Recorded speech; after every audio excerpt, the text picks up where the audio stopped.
Wapo watu ambao wamekuwa wanasema maneno ya kupotosha juu ya tume zilizoundwa na Mheshimiwa Rais wa Jamhuri ya Muungano wa Tanzania na Amiri Jeshi Mkuu wa Vyombo vya Ulinzi na Usalama. Kwanza, katika muktadha wa sheria za kimataifa, Mheshimiwa Rais yuko sahihi na nchi iko sahihi. Katika muktadha wa sheria zetu za kikanda na kitaifa yuko sahihi.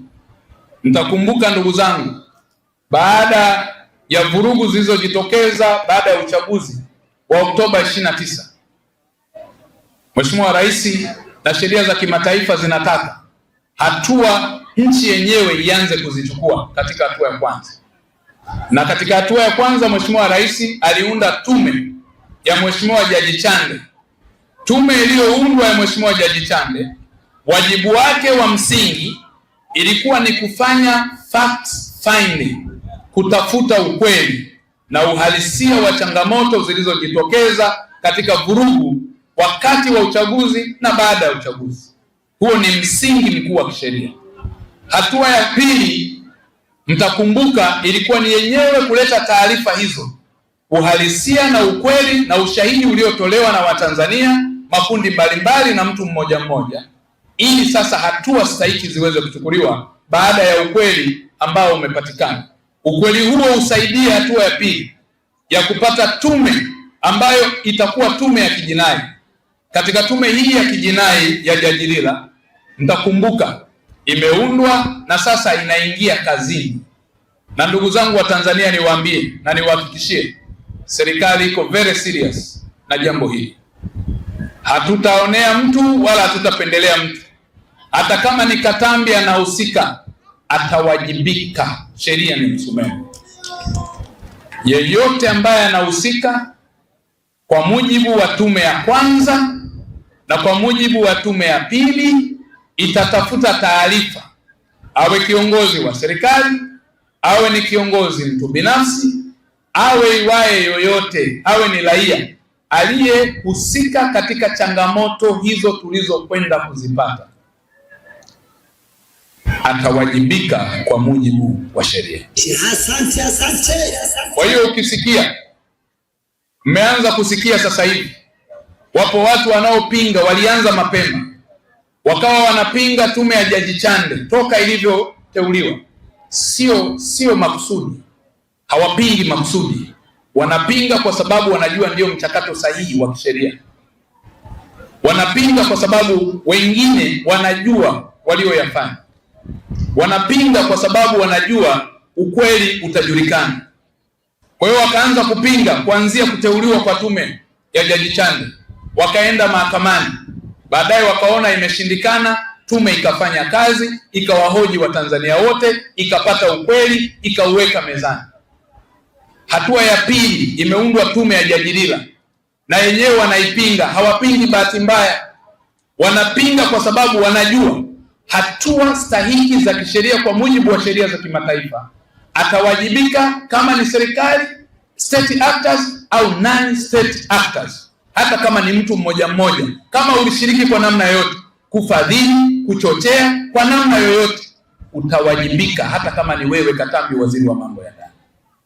Kwa hiyo wanajua na wanapinga, sio bahati mbaya. Sisi wenye akili na wengine wa Tanzania wengi walio na akili wanajua kwa nini wanapinga, na ndio maana wanatoa dosari nyingi ili tume hizi zionekane hazina uhalali.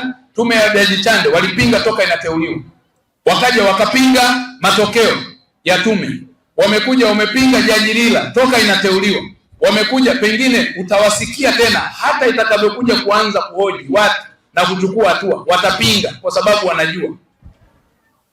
Sio bahati mbaya.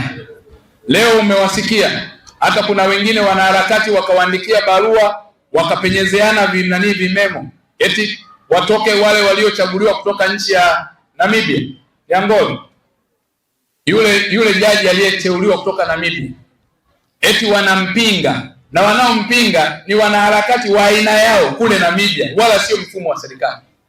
Na wengine jaji ameteuliwa kutoka Uganda, eti wanampinga, wanampinga kwa sababu wanajua ana akili, na wale majaji walioteuliwa wana uwezo mkubwa wa kimataifa wa kupata ukweli, na ndiyo maana wana hofu.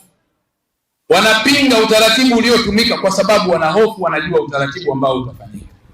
Sasa haya sio bahati mbaya, niwakumbushe Watanzania na hawa wanaopinga waende wakasome, na kwa sababu reference nazo nyingi ya commission zilizowahi kutengenezwa za namna hii, niwaelekeze waende wakasome commission ambayo iliundwa baada ya machafuko yaliyotokea kwenye uchaguzi wa kwenye Kenya mwaka 2007. 2007 yalitokea machafuko pia kwenye uchaguzi wakati wa Mwai Kibaki. Hatua iliyotokea na iliyofuata kwa mujibu wa sheria za kimataifa ni mwaka 2008 wakaunda tume ya uchunguzi, na tume ile iliongozwa na jaji anaitwa Justice Kleiga. Huyu Justice Kleiga alikuwa ni raia wa nchi ya Afrika Kusini na sio Kenya.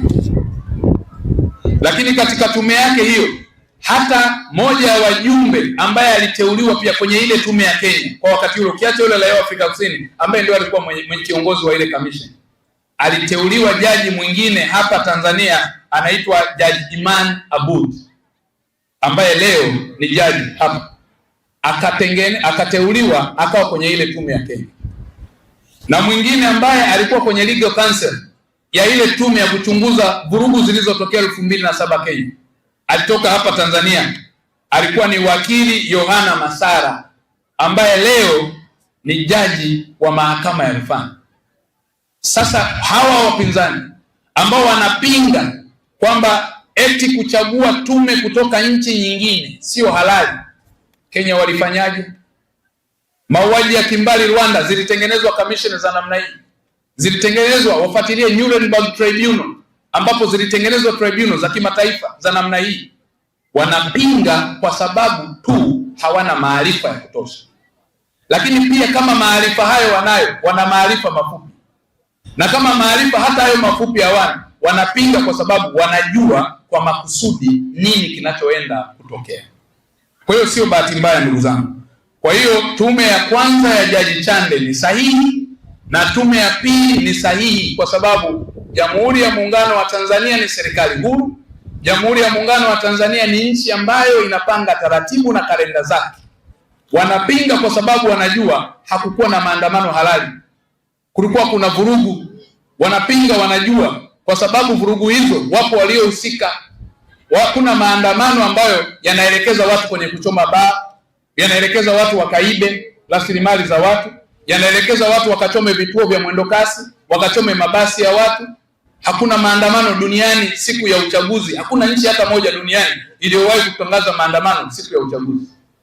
Wanapinga kwa sababu wanajua hakuna nchi hata moja duniani ambayo maandamano yanaweza yakaanzishwa afu yakose kiongozi. Kama yalikuwa halali, ajitokeze kiongozi wake aseme mimi nilikuwa kiongozi, kwa sababu sheria zetu zinataka maandamano yoyote yawe na kiongozi.